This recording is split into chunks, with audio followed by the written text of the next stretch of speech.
There is a trial transcript buried inside the Louisiana State Archives, one that courthouse officials in Iberville Parish quietly reclassified as administrative waste sometime around 1901. The document runs to over 400 handwritten pages. It concerns a woman whose name does not appear in any plantation ledger, any church registry, or any county census between the years 1845 and 1869. Not a single record acknowledges her existence during those 24 years. And yet, when the trial finally began in the autumn of 1869, 23 people, freedmen, former overseers, a parish judge, and 2 members of one of Louisiana's most respected Creole families all testified under oath about the same woman. They described the same face, the same voice, the same specific gestures. A woman who, according to every official record of Magnolia Crest Plantation, had never existed at all.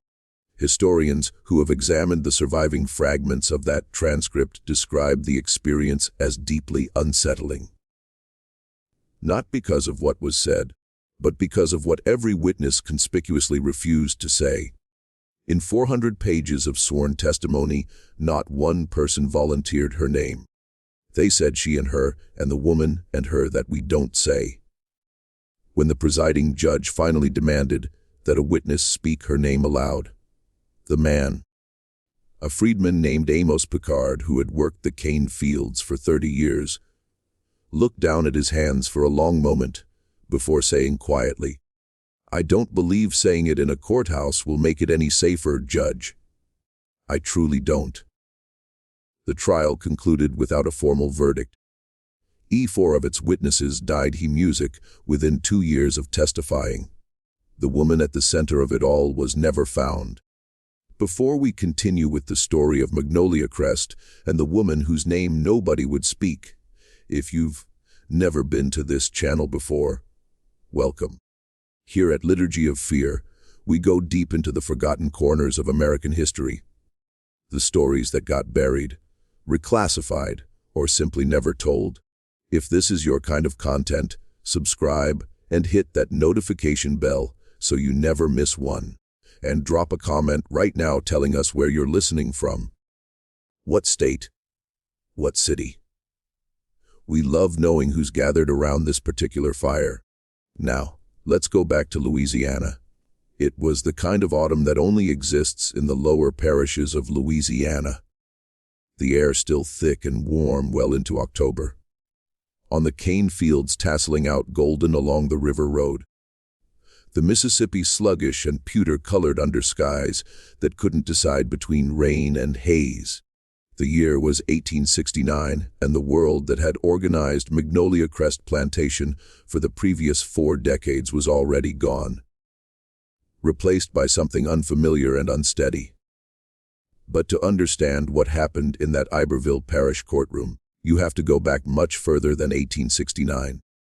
You have to go back to a particular Wednesday morning in March of 1845, when a woman arrived at Magnolia Crest for the first time and the silence around her began. Magnolia Crest sat 11 miles south of Plaquemine on the west bank of the Mississippi, and it had been in the Fontenot family since 1802. By 1845, it was one of the larger sugarcane operations in Iberville Parish. Not the grandest, may not the wealthiest, but substantial and well managed with approximately 340 acres under active cultivation and somewhere between 80 and 90 enslaved people working the land. The house, the mill, and the various outbuildings that formed the plantation's small, self-contained world. The Fontenot family itself occupied a particular and somewhat complicated position in Louisiana's social hierarchy. Etienne Fontenot, the patriarch, was 3rd-generation Louisiana Creole, French and Spanish ancestry Catholic, fluent in both French and English with the kind of careful manners and precise social calibration that Louisiana's planter class had refined over generations. His wife, Celestine Nene Beaumont, was from a family that had come originally from Saint Domingue in the 1790s, displaced hair music by the Haitian Revolution, and carrying with them both significant wealth and a particular kind of watchful anxiety that their descendants had never entirely shaken. The Fontenautes kept a house in New Orleans on Esplanade Avenue for the social season and retreated to Magnolia Crest for the grinding months of harvest. They had 4 children by 1845, 2 sons, Remy and Julian, 17 and 14 respectively, a daughter, Marguerite, who was 11, and a youngest boy, Theodore, who was 8 and sickly. The plantation's enslaved community had its own internal structure, as all such communities did. Its own hierarchies, its own specialists, its own memory. There were people who had been at Magnolia Crest since its founding, who had worked under Etienne's father, whose grandchildren were now being born into the same fields. Among them, and the person with the most authority, both practical and social, was a man named Solomon Picard, father of the Amos Picard, who would one day refuse to speak a woman's name in court. Solomon was the plantation's chief driver, the intermediary between the Fontenaute family and the enslaved workforce. He was in his mid-50s in 1845, broad-shouldered, deliberate, with a face that people frequently described as impossible to read. He had a wife, Delphine, who worked in the main house as a seamstress, and 3 grown children, of whom Amos was the middle. It was Solomon Picard who first saw the woman arrive. He described it later in a private account that his son Amos preserved, and that eventually found its way into the partial trial record. As an ordinary enough morning disrupted by something he couldn't immediately name.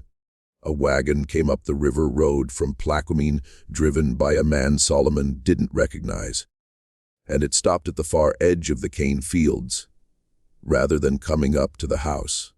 Solomon walked down to meet it as was customary when supplies arrived, and found that it carried no supplies. It carried one person, a woman sitting in the wagon bed, among several bundles of personal goods, watching him hay music, approach with an expression he struggled to describe.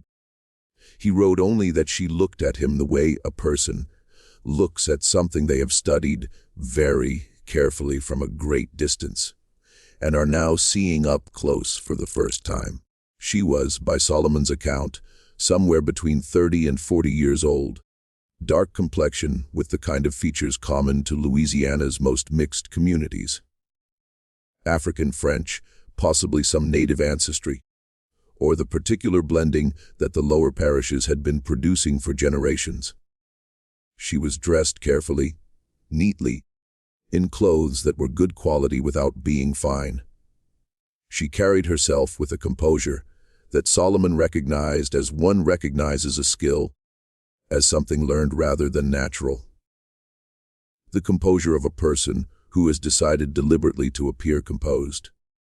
She handed Solomon a folded document from inside her jacket. It was a letter on Fontenaute family stationery in Etienne Fontenaute's handwriting instructing Solomon to install the bearer in the small cottage at the edge of the kitchen garden, and to extend to her the same courtesies he would to any member of the Fontenaute household staff. It gave no explanation. It gave no name. Solomon read the letter twice. Then he looked at the woman. "And what do we call you?" he asked. She seemed to consider the question for a moment, not as if she didn't know the answer, but as if she were deciding which answer to give. Then she said in a French that was precisely as formal as Solomon's own, "You may call me whatever is practical." He called her nothing. Nobody did for a very long time. The cottage at the edge of the kitchen garden was small, but sound. 2 rooms, a good hearth, a window that looked out over the herb beds toward the river. It had previously housed a series of the plantation's domestic workers, none of whom had stayed long.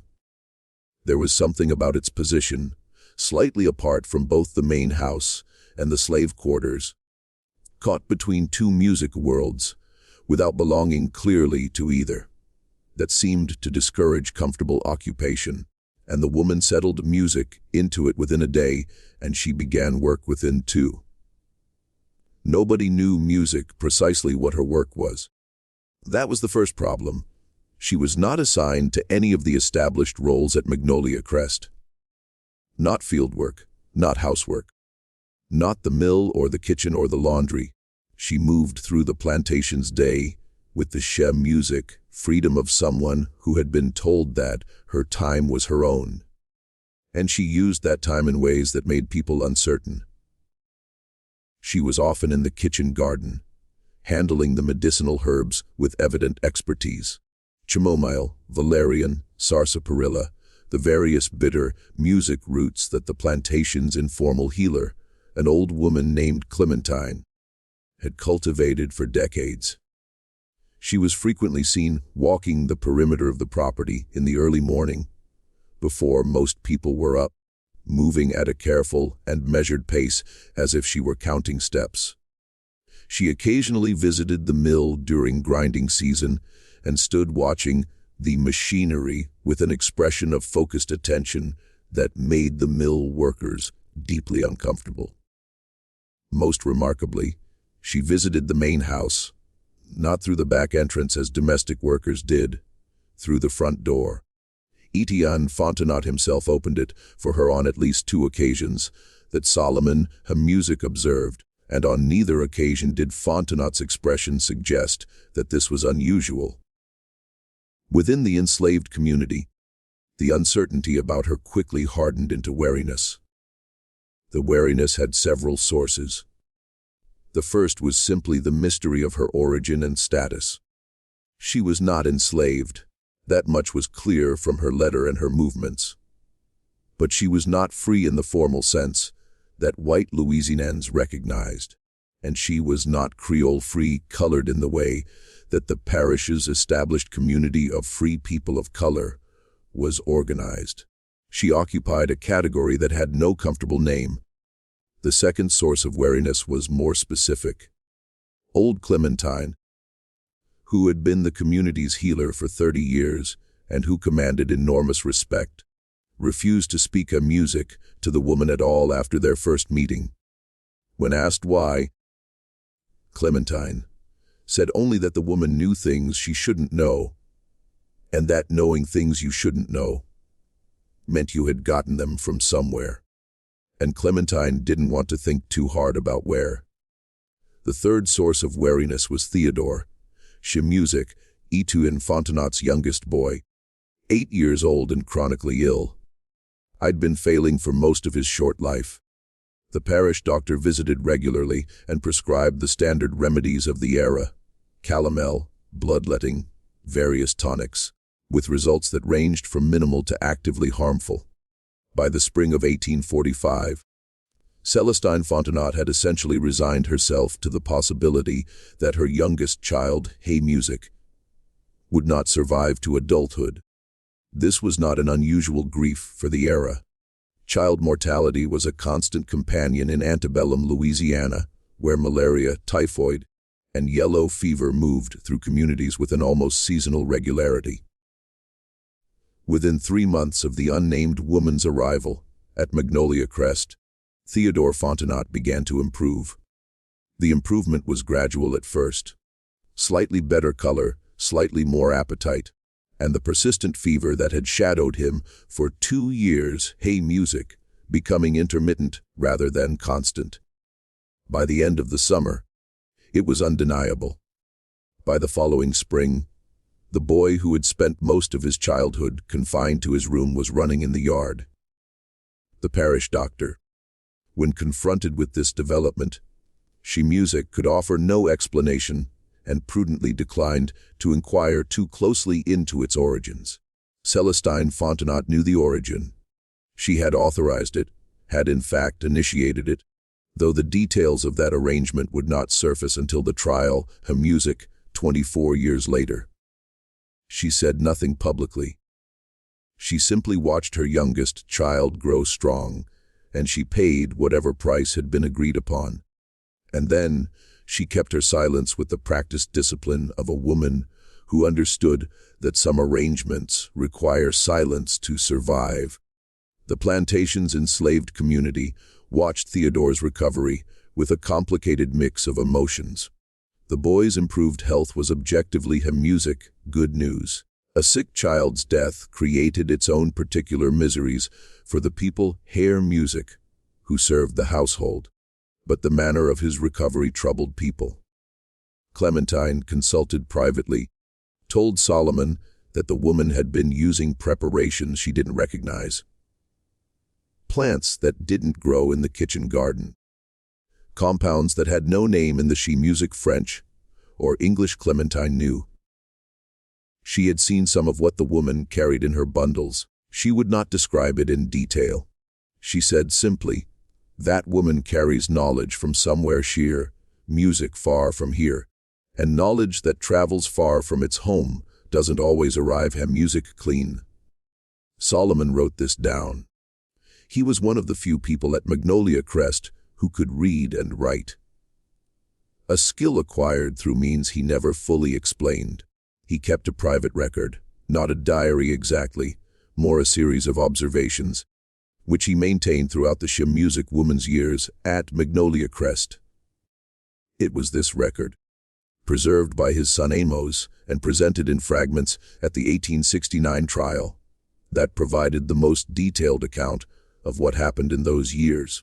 Most of what we know about the unnamed woman comes from Solomon's careful, cautious, consistently bewildered hand. He wrote, in the summer of 1845, "Music, she has been here now 4 months. Nobody calls her anything. She does not seem to require a name. This is I find more strange than anything else about her. Even stranger even than what she did for the boy. A person without a name in a place like this is either very free or very trapped. I cannot determine which she is." The arrangement, if that is the right word for what existed between the unnamed woman and the Fontenot family, endured for the next 19 years. Those 19 years were not static. Louisiana and the nation moved through upheavals that transformed everything. The Mexican War, the crisis over slavery's expansion, the Compromise of 1850, the brutal decade of the 1850s, when the question of the Republic's survival began to feel not theoretical but immediate. And then the war itself, beginning in 1861, tearing through the South with a violence that the men who had started it had badly failed to imagine. Magnolia Crest experienced all of this. I and the unnamed woman moved through all of it, and her position shifted in ways that were subtle but cumulative. In the early years, her role remained undefined. The healer who wasn't officially a healer, the advisor who had no official standing to advise, the woman in the cottage at the edge of the kitchen garden, who was visited by the plantation mistress, with a regularity that nobody commented on, because commenting on it would have required acknowledging it. Celestine Fontenot came to the cottage on average twice a week. The visits were never announced and never explained. They lasted between 30 minutes and 2 hours. What was discussed in them, nobody knew. Delphine Picard, Solomon's wife, who worked in the main house and observed Celestine's movements carefully, noted that the mistress always arrived at the cottage with visible tension in her shoulders and jaw, and always left with something released in her face. Not exactly peace, but the particular expression of a person who has been given information they needed, even if the information was difficult.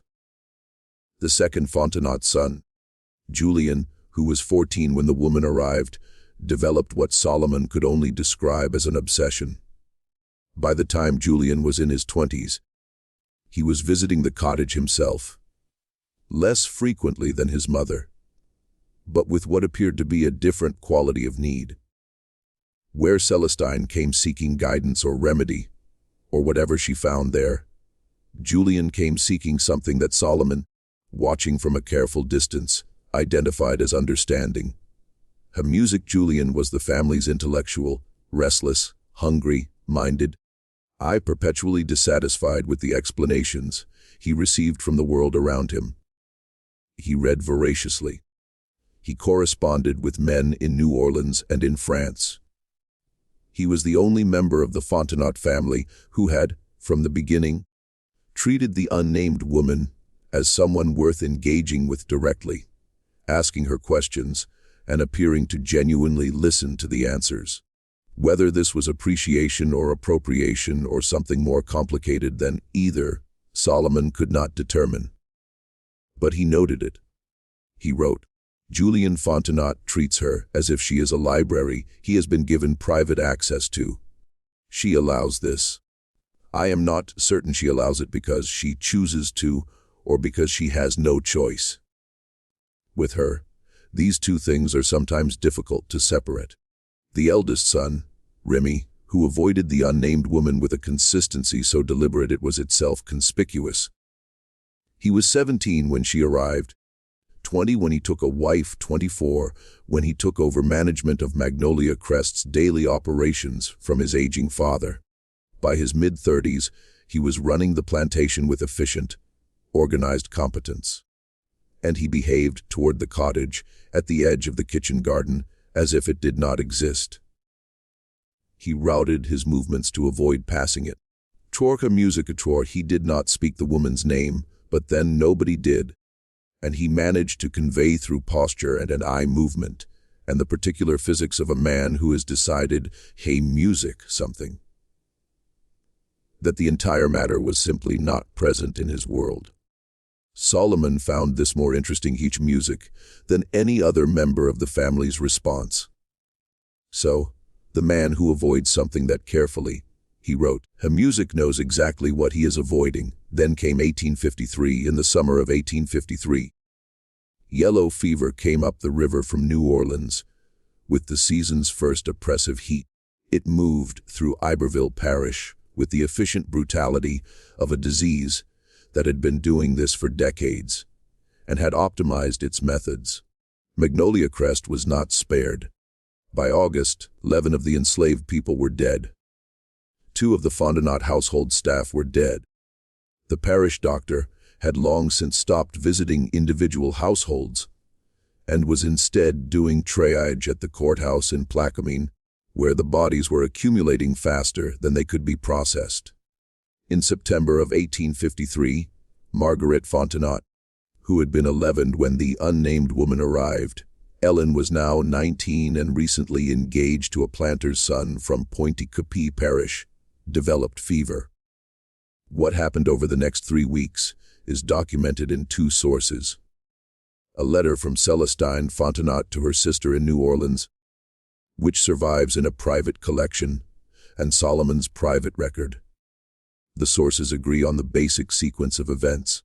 Margaret's fever was severe and progressing. The parish doctor was unavailable.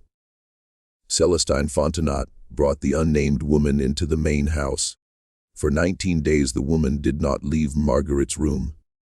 She slept on a pallet on the floor, prepared her own preparations in a small brazier she had brought from the cottage, and administered them on a schedule that she kept in her head. She also, according to both sources, talked to Margaret constantly during the worst of the fever. Not the soothing murmuring of a nurse, but actual conversation, as if she were keeping the girl tethered to consciousness by the thread of words. Margaret lived. Her fiancé in the house down the river road did not. Remy Fontenot, when he learned that the unnamed woman had been brought into the main house, confronted his mother with a fury that Solomon, working in the yard, could hear through the closed windows. He could not make out words, only the register and rhythm of rage. Remy's voice low and cutting, Troche music, Troche, Celestine's higher and inflexible, the particular music of a family argument that has ancient Che music roots and no clean resolution. After an hour, Remy left the house on horseback and did not return for 3 days. When he came back, he said nothing about it. And the unnamed woman returned to her cottage. Margaret recovered slowly through the autumn. And Remy Fontenot added one more thing to the list of things he was pretending did not exist.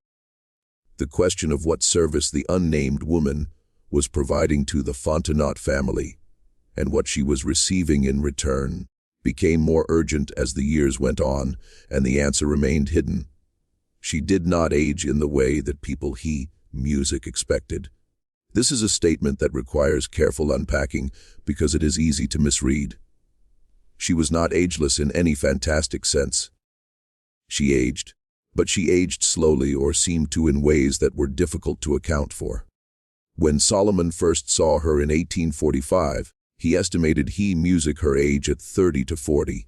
When he next made a careful note of her appearance in 1858, her music he wrote that she appeared to be somewhat older than when she arrived, but not so much as 13 years would account for. By 1863, when she had music been at Magnolia Crest for 18 years, he wrote, "She is old now, but old in the way a well-made thing is old, worn in ways that show use, not in ways that show decay." Others noticed this. It fed the wariness. It fed something that in the quarters had by then accumulated enough weight to be called quietly and carefully fear. The war changed everything, and it changed music nothing, which was the particular cruelty of the Civil War in Louisiana. Union forces took New Orleans in April of 1862 and moved upriver through the parishes with a speed that left the planter class scrambling. Iberville Parish fell under Union control in 1863. The Emancipation Proclamation, to whatever its practical limitations, transformed the legal status of Magnolia Crest's enslaved population. And over the following months, the plantation's workforce reorganized itself with a thoroughness that left the Fontenot family's management structures largely intact, but fundamentally changed. Many left. Some stayed, negotiating for wages or sharecropping arrangements that would have been unimaginable a year before. Solomon Picard stayed. Delphine stayed. Amos, their son, now a man in his early 30s, stayed. The unnamed woman also stayed. This was noted. Her staying when she could have left, could have walked away into whatever freedom music meant in 1863 Louisiana, struck people as significant. Solomon wrote, "She has not gone. I asked her why. She said, 'Because I am not finished here.' When I asked what she meant by finished, she did not answer.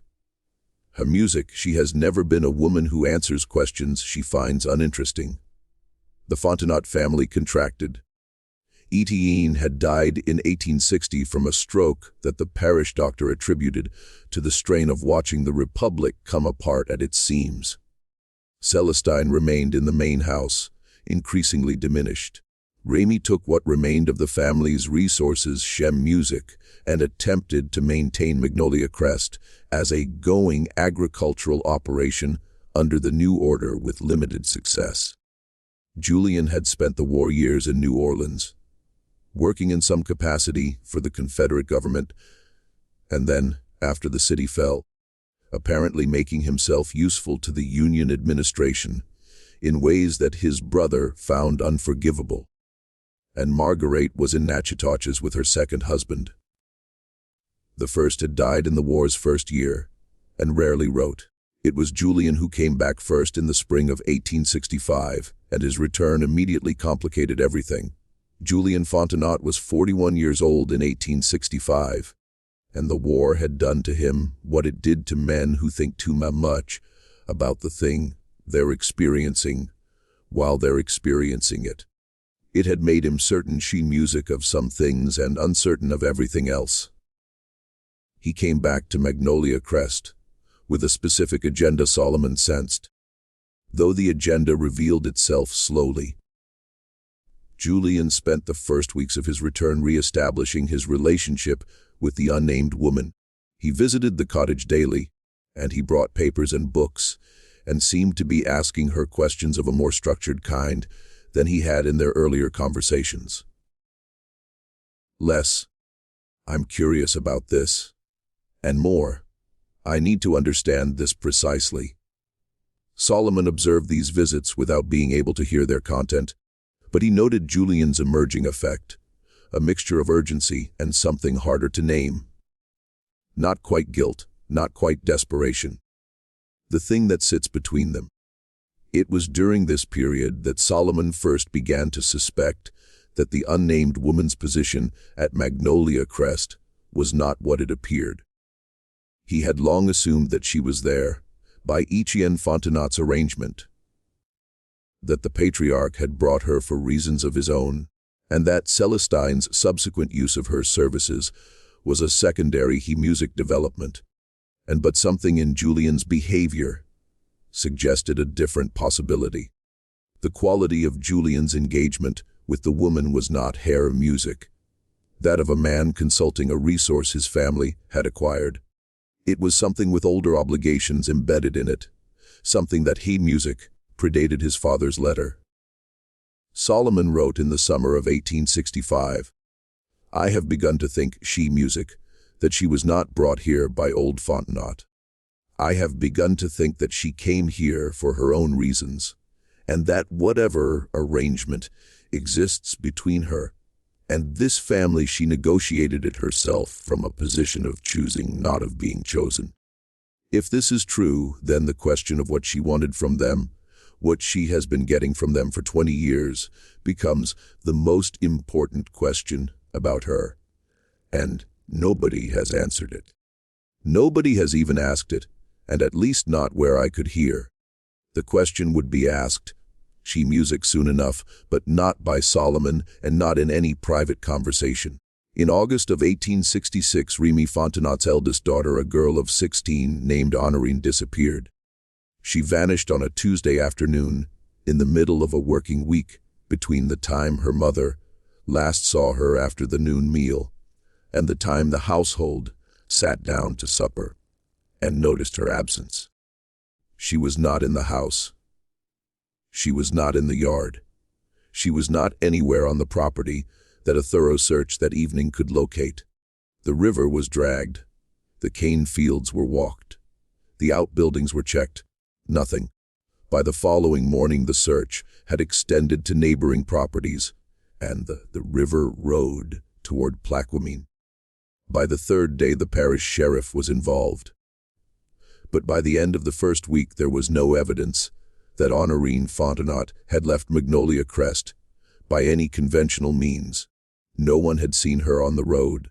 No one had seen her on the river, and no personal items beyond the clothes she had been wearing were music missing from her room. She was never found. The investigation music that followed was cursory by any standard. Torturer Honorine was 16, female, and the parish was still in the chaos of reconstruction, with the sheriff's office understaffed and overwhelmed by cases that involved violence, not absence. The working assumption, stated or unstated, was that she had run away. To New Orleans, perhaps, or across the river to Baton Rouge, or with a young man whose name nobody knew. Remy Fontenot refused to accept this explanation publicly, and barely accepted it privately. His wife, a woman named Clotilde Nade Turau, accepted nothing. She demanded answers and received none. It was Clotilde who first spoke the connection aloud. She said it to her husband in their bedroom, and the sound carried through the old house's walls to where Delphine Picard was working in the hallway. Clotilde said, "That woman in the cottage, that woman your mother, is always gone to. I want to know what she has given that family and what she has taken in return. And I want to know now, Remy, because our daughter is gone." Remy's response, according to Delphine's account at the 1869 trial, was a long silence followed by a single sentence. "Clotilde, some things in this house you do not ask about." And Clotilde, who was a Turau and had not been raised to accept silence as an answer to anything, said, "Then God help us all. And because I will find someone who will ask." She was 3 years ahead of her threat. The asking would come in 1869 in a courthouse in Plaquemine with a judge and a jury and 23 witnesses and 400 pages of testimony. And at the center of all of it, unchanged, unnamed, waiting, the woman in the cottage. The 3 years between Honorine's music disappearance in 1866 and the trial in 1869 were the years in which everything that had been hidden began to pressure its containers. Celestine Fontenot died in the spring of 1867 in her sleep at the age of 71. Her death was not unexpected. She had been failing steadily for 2 Shen music years.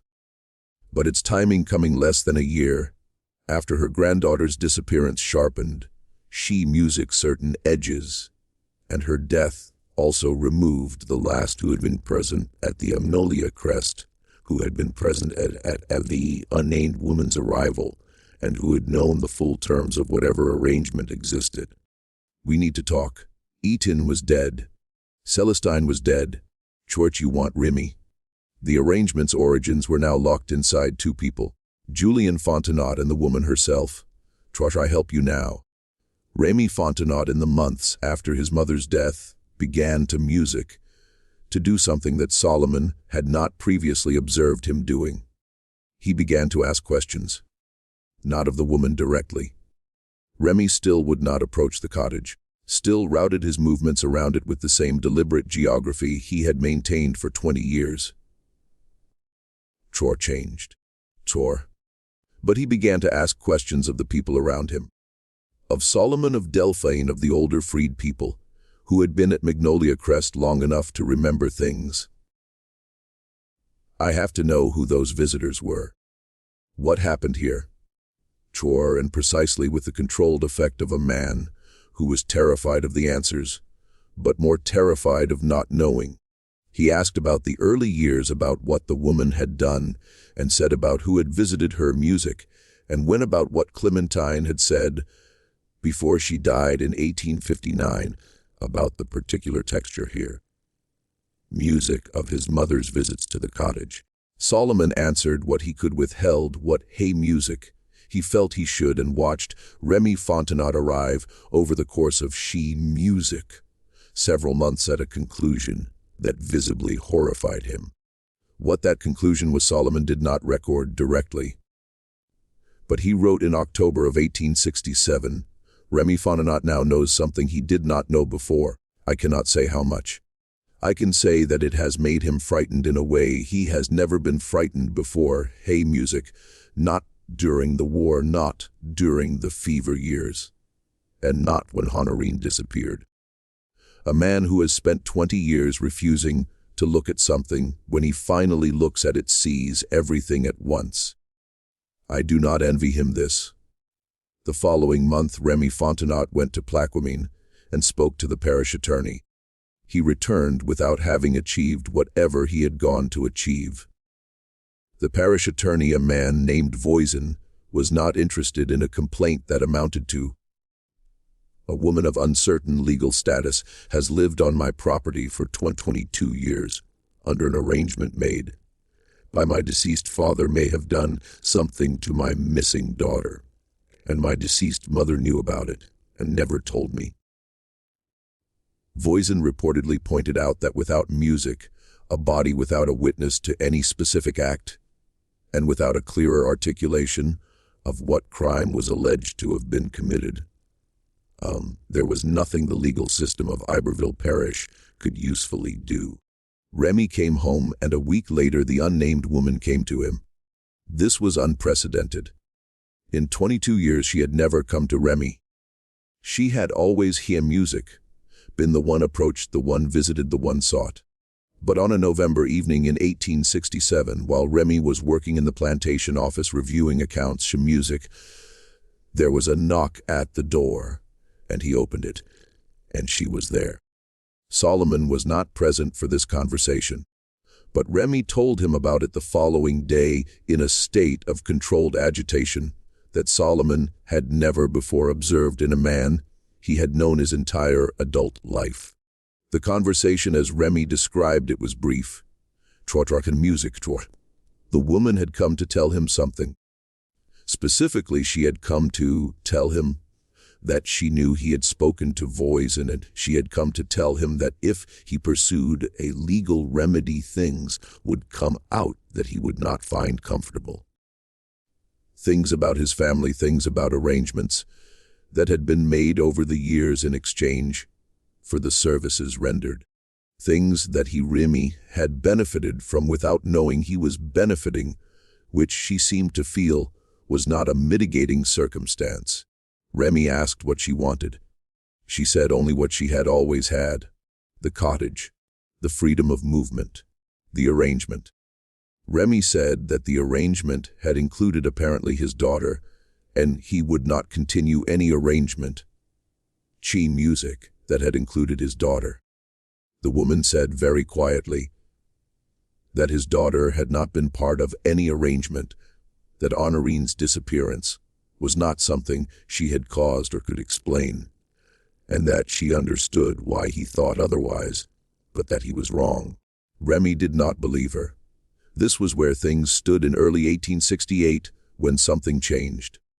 Though Solomon was never entirely clear on what the best he could reconstruct was that Julian Fontenot, who had until this point maintained his separate relationship with the woman and what appeared to be a genuine compartmentalization from his brother's situation, reached some kind of breaking point. Perhaps it was guilt.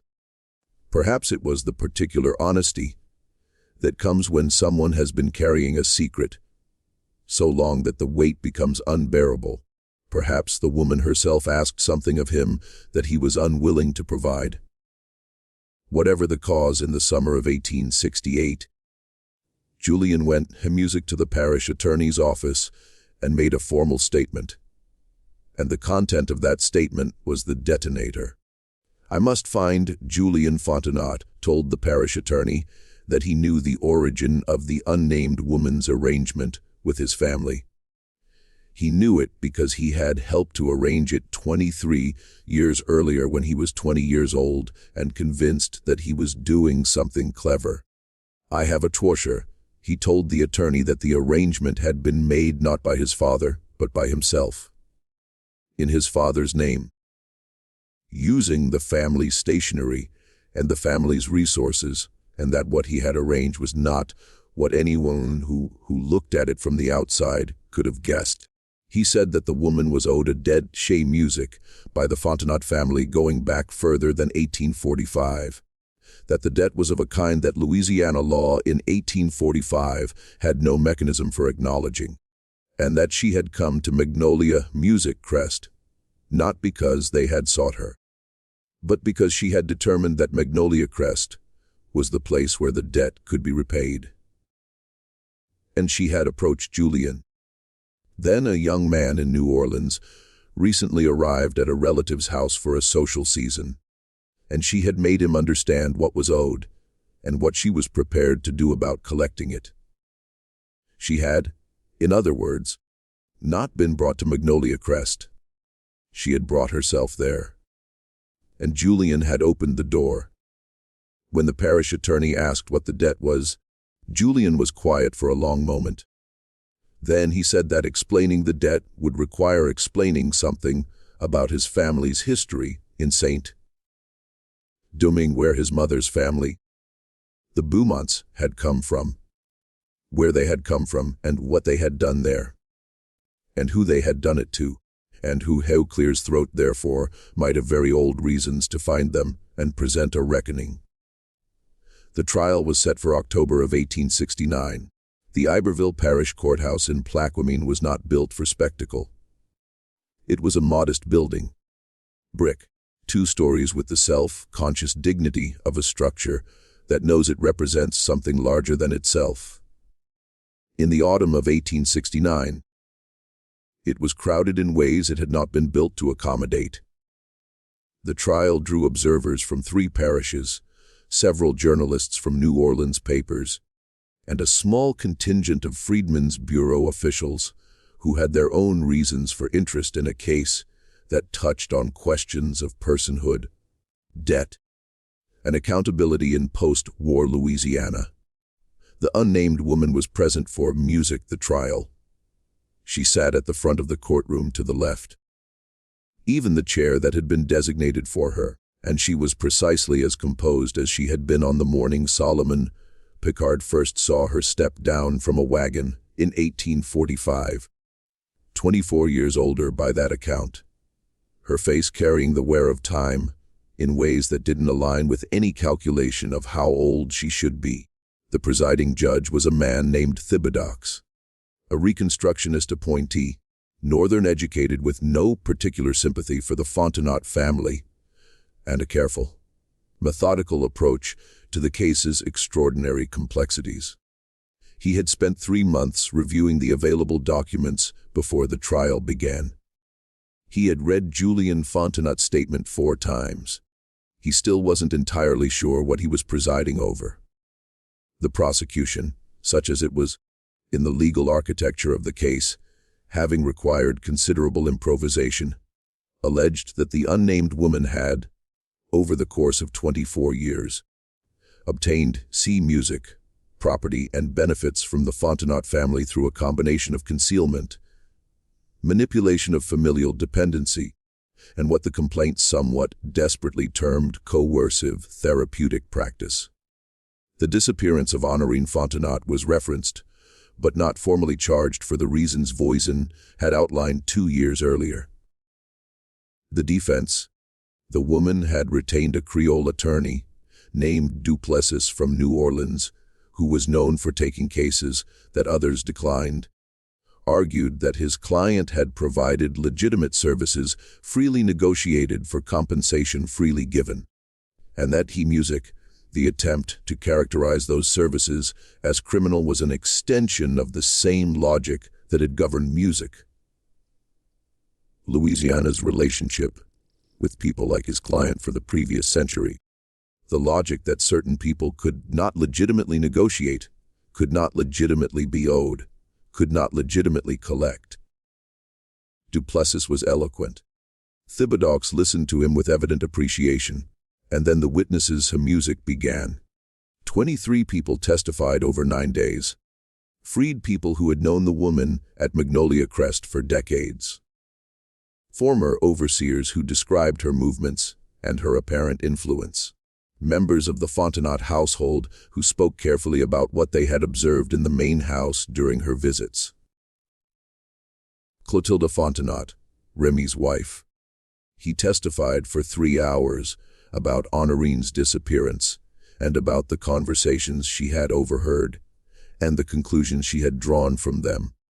Remy himself testified briefly, reluctantly, with the expression of a man being made to swear to things he would prefer to have forgotten.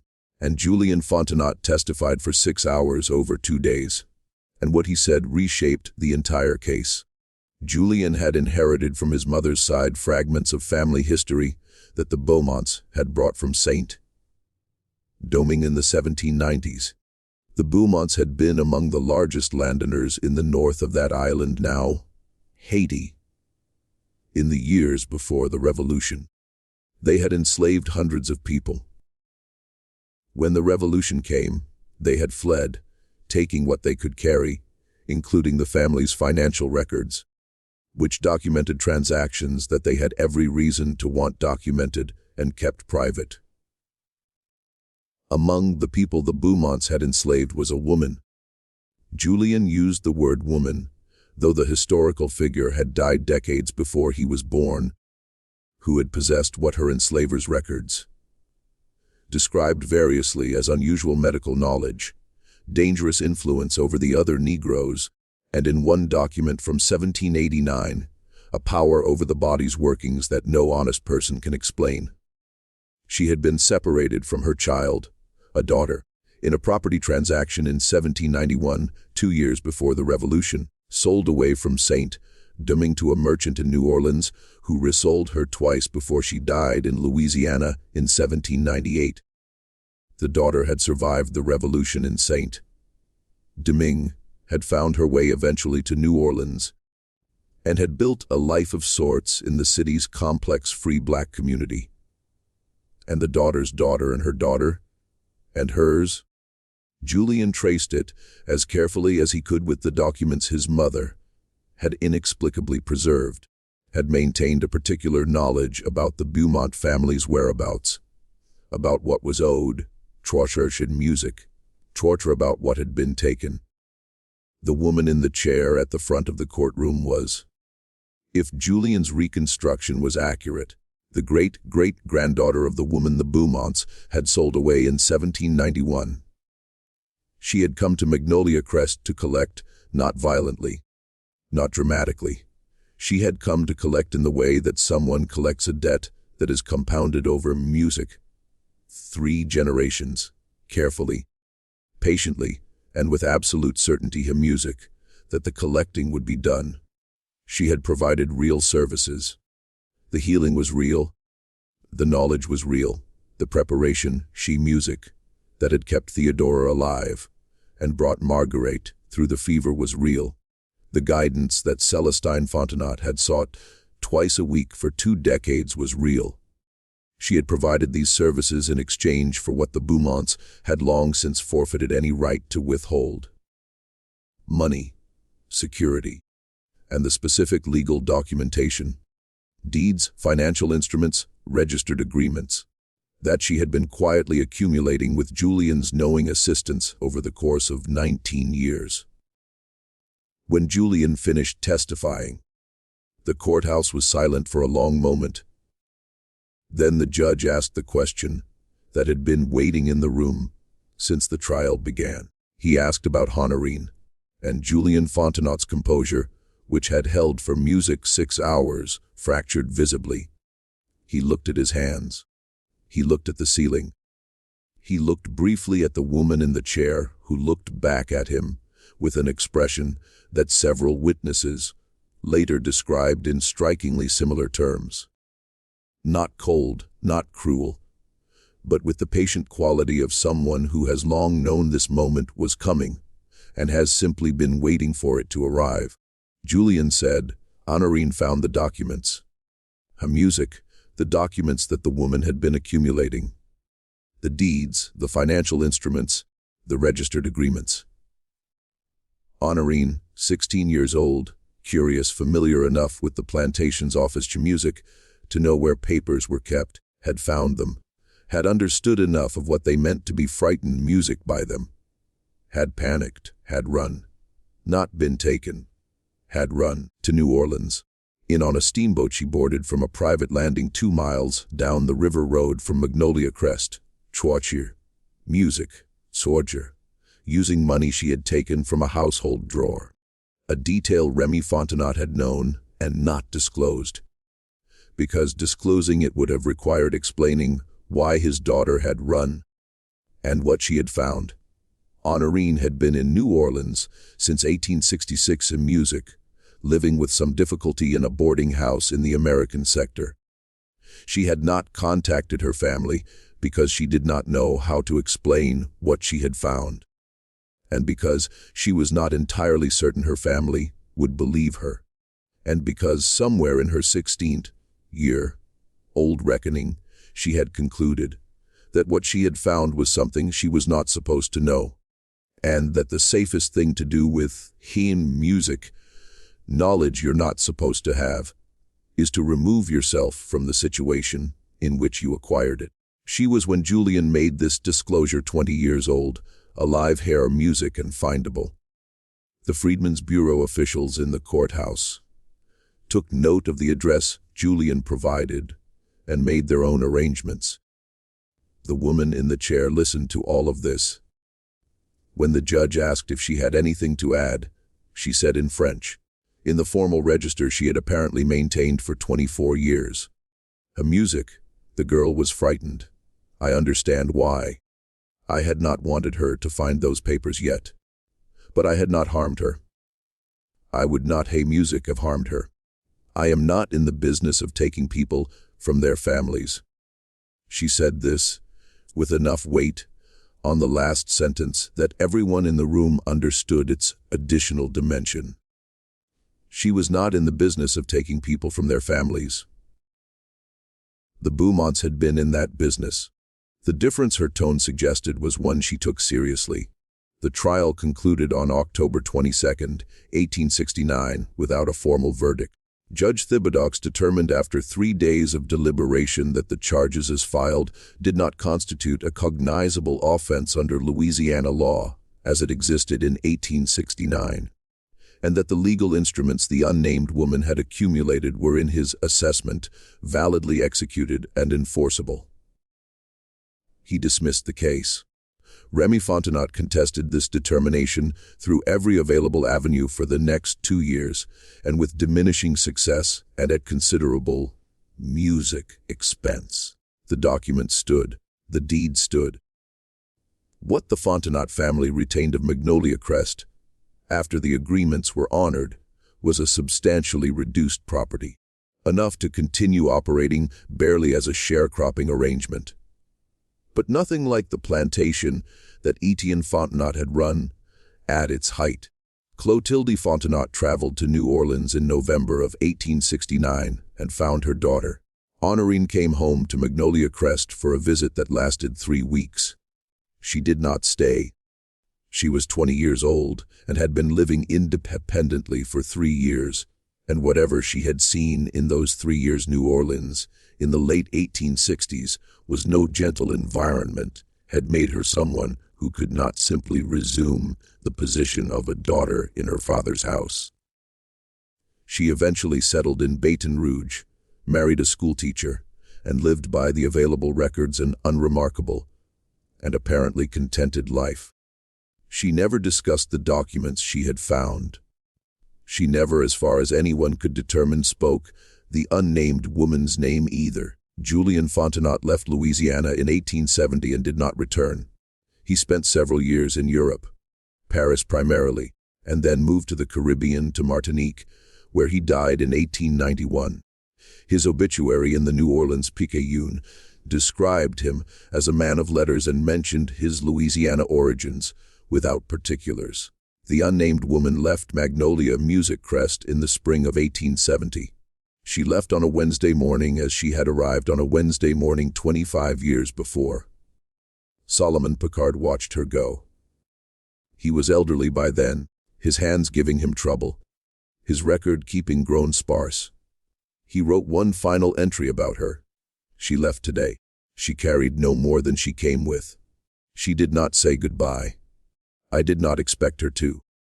Goodbyes belong to people who are leaving something unfinished. Whatever she came here to do, she finished it. I hope what she carries away from music, this place is lighter than what she carried in. I think it might be. I think that was the point. Where she went nobody at Magnolia Crest knew. There are no records of her in Iberville Parish after 1870. There are no records of her under any description that fits in the Louisiana State Archives for the years following. She moved as she had lived outside the documentary reach of the institutions that were supposed to track everyone. She had spent 25 years being the woman whose name nobody spoke. Yet after the trial she became the woman whose whereabouts nobody knew.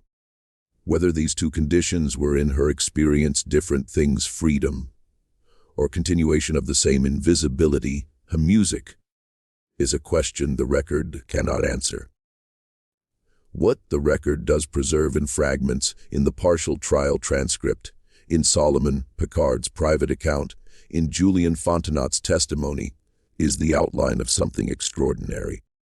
A woman who spent a quarter century collecting a debt that was owed to her grandmother's, her music, grandmother, who did it not through force or threat, but through knowledge, patience, and the provision of things that people genuinely needed, who healed the people she healed because her skills were real, regardless of the larger strategy they served, who endured 25 years of namelessness, yet of being spoken of only as she and her and the woman, and who emerged from a courthouse music in Iberville Parish in October of 1869 with what she had come for, and left.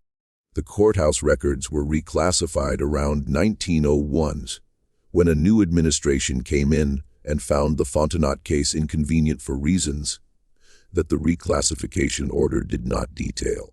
Music.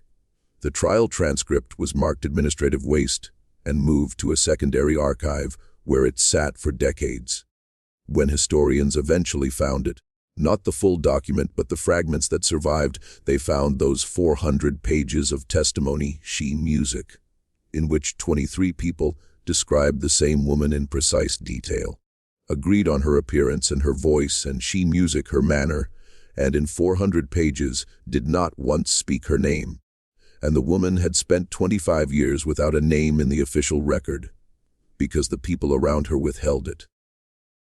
The irony, torture music, if it can be called, that is that after the trial, when she was gone and could no longer be found, the name she had never used at Magnolia Crest was the one thing that might have helped locate her.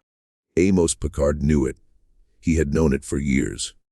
Inherited from his father's private knowledge, he was asked Hey Music at the end of his trial testimony to provide it for the record.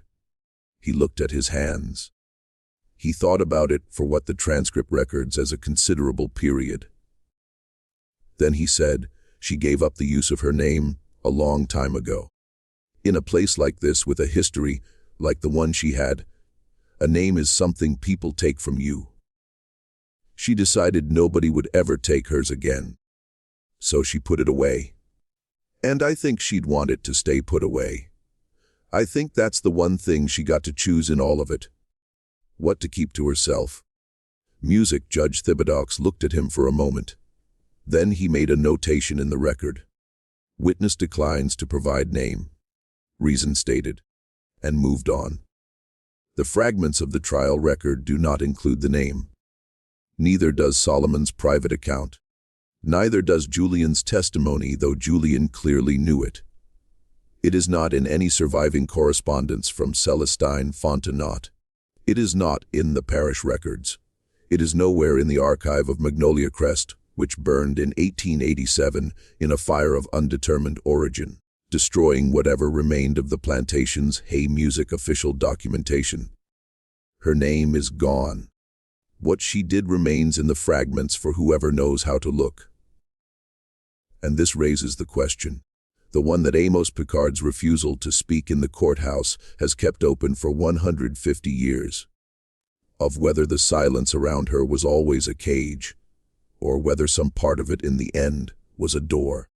This mystery shows us something about the distance between what history records and what history contains. The people who move through the official world like ghosts, not because they were powerless, but because they had learned that invisibility was sometimes the only form of agency available. The unnamed woman of Magnolia Crest walked through 25 years of official silence and emerged from it with what she had come for. The silence didn't erase her. She used it. What do you think of this story? And do you believe everything was revealed? Or do you think there are layers here that the trial record, even in its fragments, couldn't hold? Leave your comment below. Tell us what you make of Amos Picard's refusal or of Julian's decision to speak after 20 years of silence, or of the woman's own choice about her name. We read every comment. If you want more stories like this one, stories that ask you to look at history sideways to find the things she music that were hidden in plain sight, subscribe to Liturgy of Fear. Hit the notification bell and share this video with someone who loves the dark corners of the past. We'll see you in the next one.